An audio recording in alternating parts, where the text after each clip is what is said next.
জাতীয় নির্বাচন সামনে রেখে আগামী 31শে ডিসেম্বরের মধ্যে সব প্রস্তুতি সম্পন্ন করতে আইনশৃঙ্খলা বাহিনীকে প্রস্তুত করা হয়েছে বলে জানিয়েছেন স্বরাষ্ট্র উপদেষ্টা জাহাঙ্গীর আলম চৌধুরী। রবিবার সচিবালয়ে আইনশৃঙ্খলা সংক্রান্ত উপদেষ্টা পরিষদ কমিটির 11তম সভা শেষে এ কথা জানান তিনি। বলেন, দেশের সার্বিক আইন শৃঙ্খলা পরিস্থিতি এবং মব বন্ধে সকল আইন শৃঙ্খলা বাহিনীকে আরও কঠোর হতে নির্দেশনা দেওয়া হয়েছে। যে কোনো মূল্যে এসব ঘটনা রোধে সব ধরনের ব্যবস্থা নিতে নির্দেশ দেওয়া হয়েছে।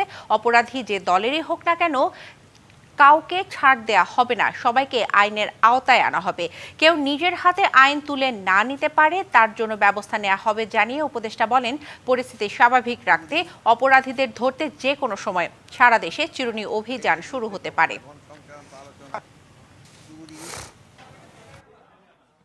হলো একটা স্টেক হোল্ডার, আর একটা স্টেক হোল্ডার ইলেকশন কমিশন, আর একটা হলো সবচেয়ে বড় হলো যারা ইলেকশনে অংশগ্রহণ করবে তারা।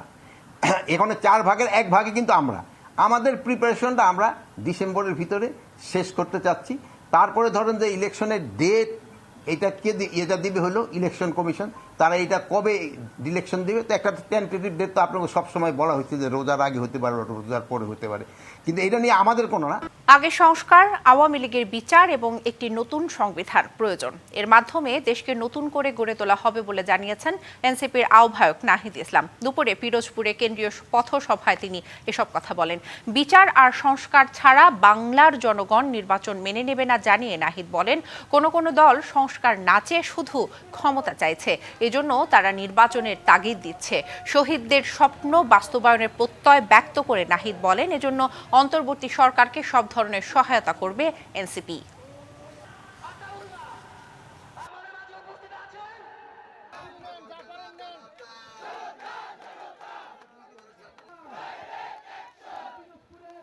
সংস্কার লাগবে এবং এই আওয়ামী লীগের বিচার লাগবে এবং একটা নতুন সংবিধান লাগবে। সংস্কার, বিচার, নতুন সংবিধানের মাধ্যমে আমরা দেশটাকে পুনর্গঠন করব। দেশের অর্থনীতি, দেশের সংস্কৃতি সবকিছুকে আমরা নতুন করে ঢেলে সাজাবো। দেশের সংস্কারের পক্ষে আজকে যদি কেউ না থাকে, আমরা যে তরুণরা রাজপথে নেমেছিলাম, আমাদের আহ্বানে যারা আপনারা নেমেছিলেন, আমাদের আহ্বানে যারা এসে শহীদ হয়েছিলেন, তাদের প্রতি আমাদের দায়বদ্ধতা আছে। মৌলিক বিষয়গুলোতে ঐক্যমতে পৌঁছানো গেলে এ মাসেই জুলাই সনদ প্রকাশ করা হবে বলে জানিয়েছেন জাতীয় ঐক্যমত্য কমিশনের সহসভাপতি ডক্টর আলী রিয়াজ। রাজধানীর ফরেন সার্ভিস একাডেমিতে রাজনৈতিক দলের সাথে সূচনা বক্তব্যে তিনি আরও বলেন, সংস্কার ইস্যুতে অনেকগুলো বিষয়ে কাছাকাছি আসা গেছে। এ বিষয়ে আরও জানাতে রাজধানীর ফরেন সার্ভিস একাডেমি থেকে সরাসরি যোগ দিচ্ছেন সহকর্মী আনোয়ার হোসেন। আমরা কথা বলবো তার সাথে। আনোয়ার, আজকের আলোচনার কোন কোন বিষয় আসলে গুরুত্ব পাচ্ছে এবং এই ব্যাপারে কি তথ্য আছে আপনার কাছে আমাদের জানাবেন। দিশা, জাতীয় ঐক্যমত্য কমিশনের সঙ্গে রাজনৈতিক দলগুলোর আজকের 12তম দিনের মতো বৈঠক চলছে। এর মধ্যে যেটি হচ্ছে মধ্যাহ্ন বিরতি শুরু হয়েছে। এর মধ্যে কিছু কিছু রাজনৈতিক দলের নেতারা তারা বৈঠক থেকে বের হয়ে এসেছেন। তো সেই জায়গা থেকে যদি বলি তাহলে আমরা দেখেছি যে জামায়াত ইসলামের নায়েবে আমির তিনি কথা বলেছেন, বিপ্লবী ওয়ার্কার্স পার্টির যে সাধারণ সম্পাদক তিনিও কথা বলেছেন। অর্থাৎ আজকের আগের যে এজেন্ডা তারই অমীমাংসিত কিছু দিক আজকের আলোচনায় জায়গা পেয়েছে। তার মধ্যে হচ্ছে যে জরুরি অবস্থা ঘোষণা, এই বিষয়টাতে বেশিরভাগ রাজনৈতিক দল ঐকমত্যে পৌঁছেছেন বলেই কিন্তু আমরা একটু আগেই একটি তথ্য পেলাম। অর্থাৎ জামায়াত ইসলামের নায়েবে আমির তিনি বললেন যে অনেকটাই ঐকমত্যে পৌঁছানো সম্ভব হয়েছে। বিশেষ করে তারা বলছেন যে জরুরি অবস্থা যেটি আছে সেই জায়গা থেকে জরুরি অবস্থা ঘোষণা অর্থাৎ জারির বেলায় যে রাষ্ট্রপতির একটি বিষয় থাকে, তো সেখানে বিরোধী দলের যে প্রধান এবং সেই সঙ্গে মন্ত্রিপরিষদ বিভাগের যে সমন্বয় নিয়েই আসলে সিদ্ধান্তটি হতে হবে, এমন একটি জায়গায় মোটামুটি সব রাজনৈতিক দল একমত পোষণ করেছে।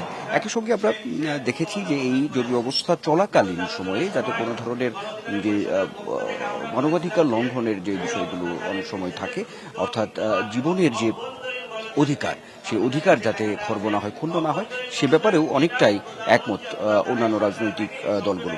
একই সঙ্গে আমরা দেখেছি আরও কিছু গুরুত্বপূর্ণ এজেন্ডা আছে। তত্ত্বাবধায়ক সরকার ব্যবস্থা বিষয়গুলো নিয়ে আরও আলোচনা হবে। প্রধান বিচারপতির নিয়োগ, সেটি নিয়েও আলোচনা কিছুটা হয়েছে, বিরতির পরে আরও সেটি বিস্তারিত জানা যাবে। তো আমরা সব মিলে যদি বলি তাহলে বলতে হবে যে যখন বৈঠকটি শেষ হবে দিন শেষে, তখন যে আনুষ্ঠানিক যে বক্তব্যগুলো আসবে একটা সিদ্ধান্তের জায়গায়, তখনই হয়তো আপনার মাধ্যমে আমরা দর্শকদেরকে আজকে এই ঐকমত্য কমিশনের বৈঠকের চূড়ান্ত বা সবশেষ জানাতে পারবো।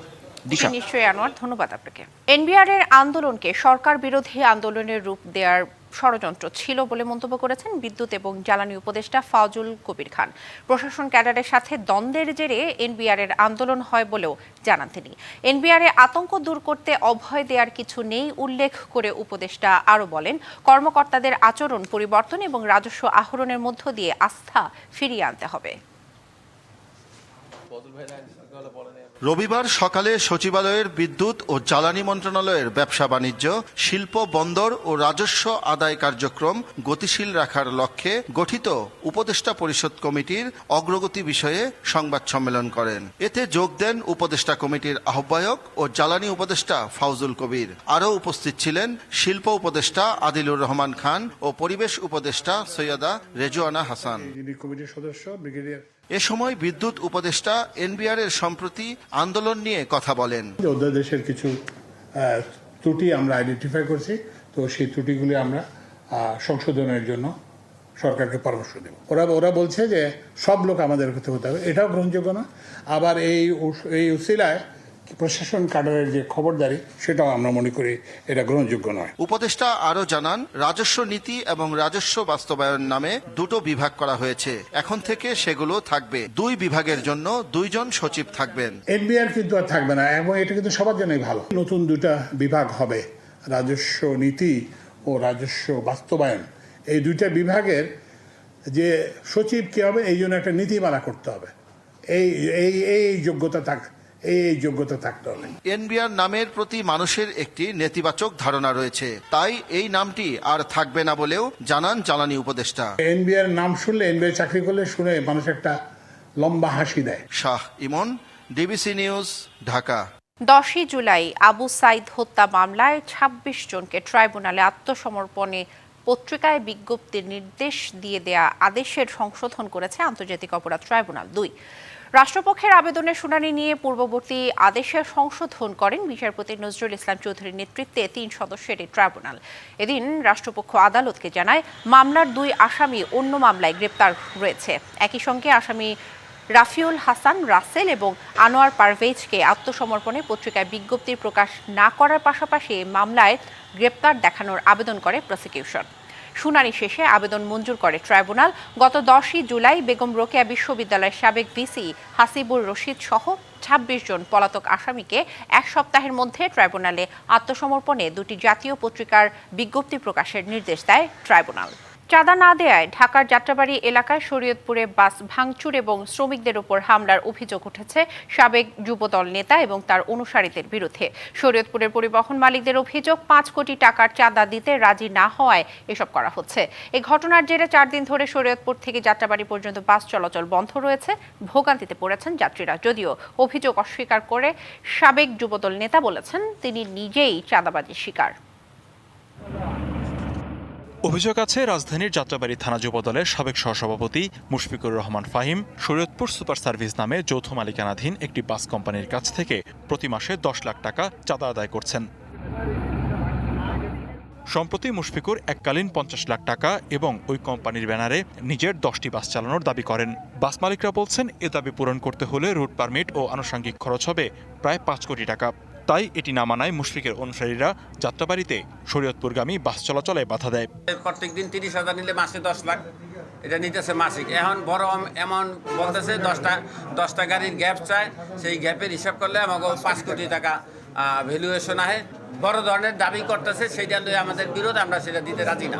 এতে গেল বুধবার থেকে শরীয়তপুরের কোনো বাস যাত্রাবাড়ি পৌঁছাতে পারছে না। ভোগান্তিতে পড়েছেন যাত্রীরা। না দিতে বলতে অনেক সমস্যা হয়, ওখান থেকে যারা অন্য বাসে যাবে তাদের জন্য সমস্যা হয়। আমরা যাত্রাবাড়ি গেলে দামগুলিকে সুবিধা বেশি, আর রাস্তা নামালে দামও ভোগান্তি। টাকা চাঁদা চাইছে, ঠিক আছে, এই কারণে যাত্রীরা দ্রুত সমাধান চায়। গেল কয়েকদিনে চক্রটির বিরুদ্ধে অন্তত 25টি বাস ভাঙচুর ও শ্রমিকদের মারধরের অভিযোগ উঠেছে। আমাদের স্টাফ গায়ে হাত দিতেছে, আঙ্গ মারধর করতেছে, এটি আর কি আমাদের সমস্যা হইতেছে। আমরা তো পেটের দায়ে আমরা কর্ম করি, কিন্তু আমাদেরকে যাওয়ার সাথে সাথে মারধর করে, গাড়িতে ভাঙচুর করে। এদিকে অভিযুক্ত মুশফিকুর বিষয়টি অস্বীকার করে পাল্টা অভিযোগ করেন, বলেন তার বাসগুলো সড়কে চলতে বাধা দেওয়া হচ্ছে। আমাদের পরিবহনগুলি বাধাগ্রস্ত করে, আটকে আপনার করে যাত্রী নামায় দেয়, এই বিভিন্ন ঝামেলা নিয়ে এখন আমি চাঁদাবাজ হয়ে গেছি। যদি 5 কোটি টাকা কারো কাছে চাঁদা দাবি করি, তাতে একটা নিম্নতম একটা প্রমাণ থাকবে, তাহলে তাদের প্রমাণটা হাজির করতে হবে। পরিবহন নেতারা বলছেন প্রশাসনকে লিখিতভাবে জানানো হলেও কার্যকর কোনো ব্যবস্থা নেওয়া হয়নি। আমরা আইনগতভাবে চেষ্টা করতেছি। আমরা শরীয়তপুর জেলা প্রশাসনের কাছে আমরা স্মারকলিপি দিয়েছি, আমরা এসপি সাহেবকে বলেছি, ঢাকাতেও র্যাব ক্যাম্পে আমরা বলেছি, যত কয়েকটা জায়গা ওভারটেক করে আমাদের গাড়ি যায় প্রত্যেকটা থানাকেই আমরা ইনফরমেশন করেছি যে এই ঘটনা ঘটতেছে। সকল কোম্পানির গাড়ি থেকে এইভাবে চাঁদা রাখে। এখন আমরা চাঁদা না দেওয়ার কারণে আমাদের গাড়ি ওখানে প্লেস করতে দেয় না। আমাদের গাড়ি যেটা পায় ওই ড্রাইভার সহ মারে, গাড়ি ভাঙচুর করে। চাঁদাবাজির বিরুদ্ধে ব্যবস্থা না নিলে অচল অবস্থা সৃষ্টি হতে পারে বলে আশঙ্কা পরিবহন সংশ্লিষ্টদের। DBC news desk. জেলায় জেলায় সংকট সমস্যা, তা থেকে উত্তরণের চ্যালেঞ্জ আর সম্ভাবনার কথা তুলে ধরতে চলছে ডিবিসি এক্সপ্রেস। বিশেষ এই আয়োজনে মতামত থাকছে তৃণমূল থেকে শুরু করে নীতি নির্ধারকদের। ডিবিসি এক্সপ্রেস আজ সারাদিন আছে শেরপুর জেলায়। সিএসআরএম ডিবিসি এক্সপ্রেসে আমরা আজ সারাদিন রয়েছি শেরপুর জেলায় এবং শেরপুর জেলার বিভিন্ন সংকট সমস্যা এবং সম্ভাবনা নিয়েই কিন্তু আমরা কথা বলছি। এবং সকাল থেকে আমরা শেরপুরের বিভিন্ন অঞ্চল কিন্তু ঘুরে দেখেছি এবং একটা সময়ে চাল উৎপাদনে যখন চাতালের আমরা এখানে দেখেছি প্রচুর চাতাল ছিল, তখন কর্মসংস্থানও কিন্তু শেরপুরে প্রচুর ছিল। তবে যত দিন গড়িয়েছে ততই কিন্তু আমরা লক্ষ্য করেছি চাতালের সংখ্যা কমেছে এবং সেই সংখ্যাতে সেই জায়গাতে জায়গা করে নিয়েছে সমিল এবং এর ফলে কর্মসংস্থান হারিয়েছেন অনেকে এবং সেরকম কর্মসংস্থান হারিয়েছেন এমন অনেকের সাথে আমরা কথা বলবো। আমরা বর্তমানে রয়েছি ঢাকলহাটিতে এবং চাতাল শ্রমিকদের ভেতরে যদি বলি সবচেয়ে বেশি ছিলেন নারী শ্রমিকরা এবং সেই নারী শ্রমিকদের কর্মসংস্থানের বর্তমানে যেমন অভাব রয়েছে তার পাশাপাশি অনেকেই কিন্তু এখনো বেকার রয়েছেন। চাচি, খুব ছোট্ট করে আসলে জানতে চাই, আমরা আগে যখন অনেক চাতাল ছিল, কাজ তো ছিল, এখন আসলে কিভাবে চলছেন? এখন কষ্টভাবে চলছে, কোনো চাতাল মাতাল কিছু চলে না, সব বন্ধ হয়ে গেছে। মানে শেরপুর এলাকার মধ্যে একটা চাতাল চলতেছে গুতম সাহেবে, যখন কষ্ট মষ্ট করে আসি ফিরাই দেয় না, কাজ কামড় কইরা ওই দিনটা চলাইতাছি, তাও বেতন আসিল, সব চাতাল বন্ধ, চলার মতো আঙ্গুর পথ নাই। এই চাতালটা আমাদের কইরা ধরে খাইতাছি, কম হোক বেশি হোক, 250 টাকার বেতন, ওখানে জামগা তাও 150 টাকা বেতন দিব। এইভাবে আমরা কেবে করে আমরা চলি। আপনাদের কাকি যদি একটুখানি বলতেন, এখন বেতন তো খুবই কম, তাই না? এই বেতনে কি আসলে চলা যায়? বেতন খুবই কম, চলা কঠিন, আমার চলে না, কাজ কম কম হয়, কদিন পর পর আই, চলা খুব কঠিন। যারা চাকরির এখন আর পান না, চাতালে যারা কাজ করতে পারে না, তারা আসলে কি করবে? তারা এখন কি করবে, চাতাল নাই কে, হানা সব বন্ধ, চলা হানা কাজ অনেক কাজ নেই। শুনছিলাম আসলে চাতাল বন্ধ হয়ে যাওয়ায় কিন্তু অনেক নারী কর্মসংস্থান হারিয়েছেন, তবে তার পাশাপাশি পুরুষ যারা কাজ করতেন তাদের নিয়েও আসলে জানতে চাই। চাতাল যখন ছিল অনেক কাজ ছিল, কিন্তু বর্তমানে আসলে এই চাতাল বন্ধ হয়ে যাওয়ার পরে কি করছেন? এখন তাতাল আমি রাস্তায় মিস্ত্রি ছিলাম, এখন তাতাল আমাদের সব বন্ধ, এখন চার দোকান করে খাইতেছি। আর অনেক অনেক ভাইয়েরা আছে, কেউ অটো চালাইতেছে, কেউ বেকার বই হয়েছে, এই পর্যন্ত মনে করুন চলতেছে। খুবই তাতাল মিলি আবার চালু করা দরকার। অনেক শ্রমিক ভাইরা বই হয়েছে, অনেক কষ্টই আছে, কিছু নাই, কি করে খাবো? আমি দোকান করে খাইতেছি, অন্য অনেক কিছু ই হয়ে গেছে। কর্মসংস্থানের যেমন ঘাটতি রয়েছে, তার পাশাপাশি কিন্তু আমরা দেখেছি অনেকেই হয়তোবা অটো চালাচ্ছেন কিংবা এখনো কিন্তু মাদকের কথাও কিন্তু অনেকেই বারংবার বলছিলেন। আসলে সেখান থেকেও জানতে চাই, মাদকের আমরা এখানে অনেক প্রাদুর্য কিন্তু আমরা শুনতে পাচ্ছি, মাদক ব্যবসাও কি বেড়ে গেছে? হ্যাঁ, মাদক ব্যবসা বেড়েছে, অনেক মাদক অনেক লোক মাদক খায়, অনেক হিরোইনচির কোনো অভাব নাই, মুড়ির মধ্যে হিরোইনচি, অনেক হিরোইনচি, আবার ব্যবসায়ী অনেক ব্যবসায়ী আছে, কোনো না কারণে এগুলো বাইরে গেছে, হিরোইনচি বাইরে গেছে। কর্মসংস্থানের আসলে ঘাটতির কথা কিন্তু বারংবারই শুনছিলাম, কর্মসংস্থানের যে ঘাটতি রয়েছে সেই ঘাটতি নিয়ে আসলে জানতে চাই। কর্মসংস্থানের ঘাটতি বলতে আগে রাইস মিলগুলা যেমন তাতাল মিলগুলা মানে 90% মিলগুলা চলতো, এখন ওইগুলা চাউলগুলা মার্কেটে খায় না, মানে চাউলগুলা সমস্যা, ভাত টিকে না, ঢাকার থেকে কমপ্লেন আছে যে ওই বাঁধগুলো টিকে না, এর ফলে আস্তে আস্তে আস্তে আস্তে সেগুলো বিলুপ্তের পথে। এখন বিকল্প কোনো কর্মসংস্থান কি হয়েছে? বিকল্প এখন মোটামুটি আগের তুলনায় পার বয়লার বাড়ছে, মাঝখানে কিছু বাড়ছিল, রাইস মিলগুলো ভালো চলছিল, এখন অনেকগুলাই কমে গেছে, এখন হাতে গোনা কয়েকটা মিল চলতেছে। তারপরেও অনেক শ্রমিকরা এখন মানে কোনো কাজ কাম ছাড়া তারা নিরুপায়ভাবে বসে আছে। যাদের সামর্থ্য আছে দোকান করতেছে, অটো চালাইতেছে, আর যাদের কোনো সামর্থ্য নাই তারা হয়তো নিশার পথে গেতেছে কিংবা চুরি ডাকাতির পিছনে তারা ছুটতেছে। এইটাই যে আমরা শুনছিলাম আসলে শেরপুর জেলা সীমান্তবর্তী জেলা হওয়ার কারণে কিন্তু বিভিন্ন মাদকের যেমন আমরা এখানে প্রকোপ শুনতে পাচ্ছি, তার পাশাপাশি কিন্তু কর্মসংস্থানহীন যারা রয়েছেন, অর্থাৎ বেকার যারা রয়েছেন, শিক্ষিত বেকার কিংবা বেকার যারা রয়েছেন, তারাও কিন্তু আসলে ঝুঁকিতে দিন যাপন করছেন। আমরা পরবর্তীতে আবারও যুক্ত হব CSIRM DBC এক্সপ্রেসে শেরপুরের ভিন্ন কোনো অংশ থেকে ভিন্ন কোনো সংকট নিয়ে আবারও।